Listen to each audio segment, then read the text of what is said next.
धीरे धीरे चलते हुए उतरना जिसमें वक्त लगेगा, और दूसरा है तेज तरीका। यहाँ इतनी तेज हवा है कि मैं जल्दी से नीचे पहुंचना चाहता हूँ।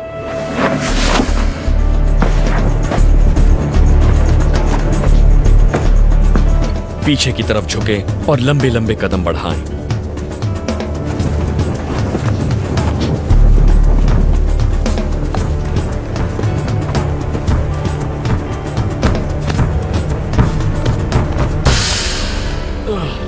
इस टीले पर चढ़ने में मुझे करीब 45 मिनट लगे थे, लेकिन नीचे उतरने में 5 सेकंड लगे।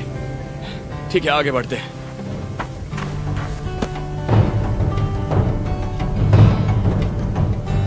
सहारा की तेज हवाएं इन रेतीले टीलों को अजीब अजीब आकार देती रहती है।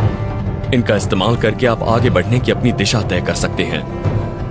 होता यह है कि मेडिटेरेनियन की तरफ से उत्तर पूर्व से हवाएं चलती हैं, और इन हवाओं की वजह से इन टीलों की लंबी और गहरी ढलानें बनती हैं, जबकि दूसरी तरफ ये छोटे और तीखे कोण वाले होते हैं। इसका मतलब उत्तर पूर्व दिशा उस तरफ है और उत्तर पश्चिम दिशा इस तरफ है। एटलस पहाड़ों तक पहुंचने के लिए इसी दिशा में चलना होगा, पर यह मत सोचिए कि हम चलकर इतना बड़ा फासला तय कर पाएंगे। आपको जिंदा रहने के तरीके ढूंढने होंगे और उम्मीद करनी होगी कि कोई आपको बचा लेगा। आसमान से गिरा और खजूर में अटका।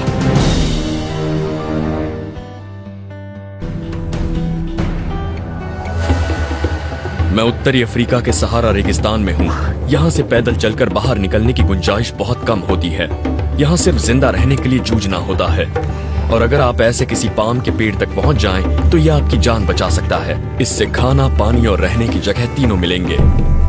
रेगिस्तान में आपका सबसे बड़ा दुश्मन होता है हीट स्ट्रोक। ये बड़ी तेजी से सिर्फ 1 घंटे में असर दिखा सकता है, और मैंने ऐसे सैनिकों को देखा है जो इसकी वजह से किसी काम के नहीं रहते। पर शुरुआती निशानियां हैं सिर दर्द और आपके शरीर में थकावट होना, और अगर आप जल्दी से किसी छांव में नहीं बैठते तो ये लक्षण बदतर हो जाएंगे। शरीर पानी बचाने की कोशिश में पसीना बंद कर देगा, और इससे चक्कर आने लगेंगे, और इलाज ना होने पर आपकी जान भी जा सकती है। हमारे क्रू के एक सदस्य हीट स्ट्रोक का शिकार हो चुके हैं, और उन्हें यहाँ से ले जाना पड़ा है। ये रेगिस्तान वाकई मेरी सबसे मुश्किल चुनौतियों में से एक साबित हो रहा है। ऐसी गर्मी में आपका शरीर 1 घंटे में ही करीब 1 लीटर पानी गंवा देता है, और आपको पता भी नहीं चलता। पानी नहीं पिएंगे तो जीना मुश्किल है। आपको पानी जब भी मिले और जहां भी मिले उसे पी लीजिए। दूर से लग रहा था कि शायद पानी की कोई धारा वगैरह होगी, लेकिन ऐसा कुछ नहीं है। और मोरक्को के लोगों का कहना है कि खजूर के पेड़ अपना सिर आग में और पैर अक्सर पानी में रखते हैं। कह नहीं सकता कि यहाँ रेत खोदने से कोई फायदा होगा या नहीं। ऊपर से ये काम करने में जोखिम है, इससे ज्यादा पसीना आने लगता है, और आपके शरीर के कीमती तरल बर्बाद होते हैं। देखिए, ये रेत पूरी तरह से सूखी हुई है, लेकिन उम्मीद ना छोड़ें।